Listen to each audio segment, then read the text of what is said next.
Welcome to this online training on developing a cross-border cooperation project. As presented in our previous video on problem analysis, there are 7 key steps in preparing a good project. Let's now take a look at the second step, the stakeholder analysis. When you have a clear overview of the cross-border problem, it is important to analyze further who is affected by this problem, either directly or indirectly, or who has an interest in it. Most likely, you're not the only one who's interested in it. These people or organizations are called the stakeholders. Stakeholders have different concerns, capacities, and interests, sometimes even conflicting. And these need to be understood and recognized early on in the process of project development. Do not assume that you already know the positions of the various stakeholders, but consult them and analyze what kind of impact this problem has on the various stakeholders. Some stakeholders will benefit directly from the results of your project.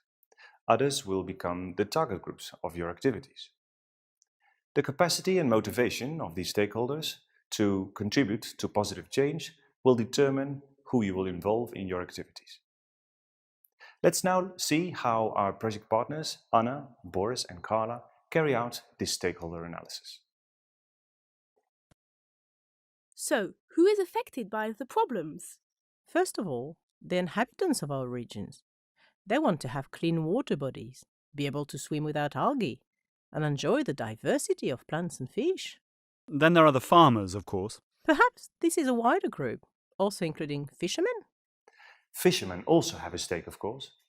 But think carefully which stakeholders you combine into one group. They may not have the same interests.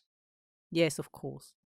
Fishermen probably want fewer nutrients in runoff, while farmers are often prone to use more. Let's take fishermen separately then. Also property owners on the shores of the water bodies. But what about yourselves? What wider groups do you represent? Well, the authorities in a wider sense, those dealing with agriculture, utilities, the environment and law enforcement. Also water companies, I guess. And the environmentalists, including nature lovers, researchers. Okay, let's see who is affected by which problem. Property owners, authorities. Farmers, authorities. Environmentalists. Farmers, property owners, authorities. Authorities. Inhabitants. Fishermen. Inhabitants. Let's put these in a matrix. Try to imagine how the stakeholders will be affected by these problems. Okay, let's start with the farmers. They appear at the heart of our problem. I think we should talk to them as soon as possible in order to find out more about their fertilizer practices.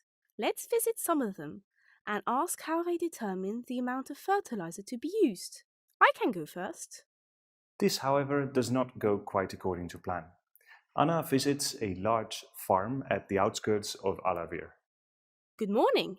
Impressive farm you have here. Thank you. What can I do for you?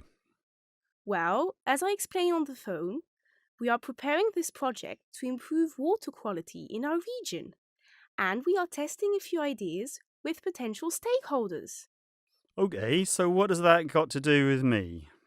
Well, there are these studies by the Alavir University concluding that an excess use of fertilizer is leading to reduced levels of oxygen in our water bodies.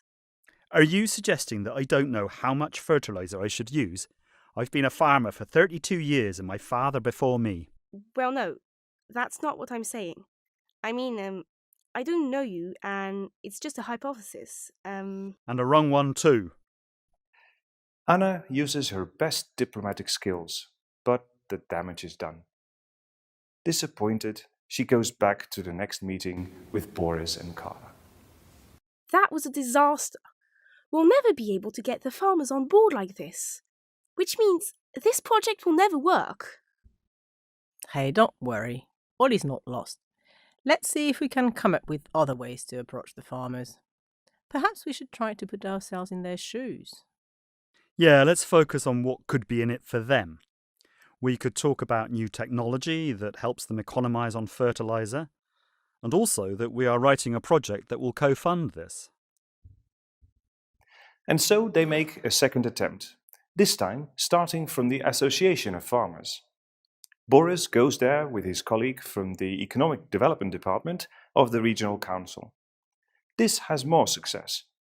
The chairman of the association tells them how farmers determine the amounts of fertilizer to be used. Boris comes back enthusiastically. I think I know the reason behind the farmers' behaviour. They don't know the concentration of nutrients on their land and fear under-fertilisation with lower production as a result. So, perhaps we could just focus on their inability to estimate the need for more fertiliser. This way we could engage them better into the project, because I really think we need them. I'm sure they also don't like wasting money on unnecessary fertiliser. This means they may be motivated to participate if they can economise on fertiliser use. They can contribute with their detailed knowledge of the local area. So what can we do to raise their interest? We will need some kind of demonstration of the economic benefits of measuring the amount of fertiliser needed. Our partners use the same approach for a few other stakeholders, such as lakeside property owners. This way they fill the whole matrix. Of course, this has to be done on the basis of what these stakeholder groups themselves say. Therefore, Anna, Boris and Carla identify and contact representative organizations for each of these stakeholder groups and ask them for input into the stakeholder matrix. From this point onwards, they agree to consult with these organizations while designing their project. Our partners now have a good understanding of who the stakeholders are for their problem and how they might be involved in solving it. With the stakeholder matrix in hand, they can move on to the next step of project development. Let's now watch the next video on objective analysis.